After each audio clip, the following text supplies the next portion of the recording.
I made it through all the way into my senior season without missing a single game at Vermont. No injuries, no concussions, no nothing.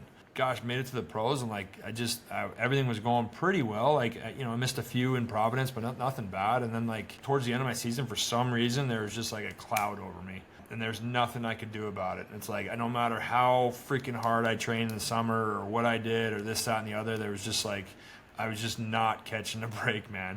The one that hurts me the most for sure is the 2019, missing that, the Stanley Cup. I don't know. I don't want to say we win it because I'm in the game, because I don't think I'm that much important, but I think I'll say it. I'll say it. Help. Yes, I'll say it.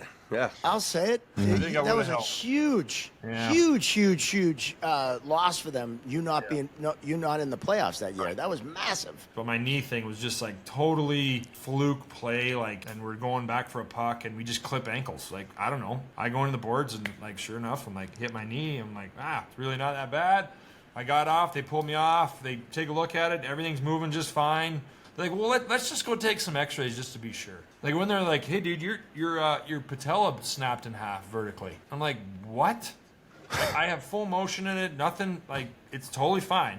They're no, your patella's broken half. We got to get this fixed now. We flew back that next night. I'm I was in the surgery room at 8 a.m. the next morning, we're going. So they're yeah, 4 weeks or so, you can start kind of moving, see where you're at, and you'll be skating at 6 weeks.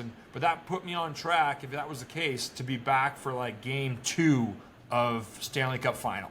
Sweens and the boys brought me along for second round, and they wanted me to be around the team, so the guys are going out for pregame skate, and I'm going to go out afterwards. So I'm freaking warming up, riding the bike and stretching and getting things going. And my strength and conditioning coach is sitting there, and he's kind of putting me through some exercises. I'm on my right leg, and I'm leaning on my right leg and lifting my back leg. So all my weight's on my right leg, and then it literally sounded like a balloon popped. Oof. Right along the screws, I got 3 massive screws that were holding that thing together. Right along that middle screw, it snapped in half vertically or horizontally. My whole knee just buckled. And, excruciating pain, and I kind of screamed, what the hell? And everyone's there's 3 dudes there, and everyone's face just went completely white. And so, I didn't know what happened at that time, but clearly, we go back into the training room, and guys are just getting off the ice, and they're looking at me, and it's holy shit, what happened?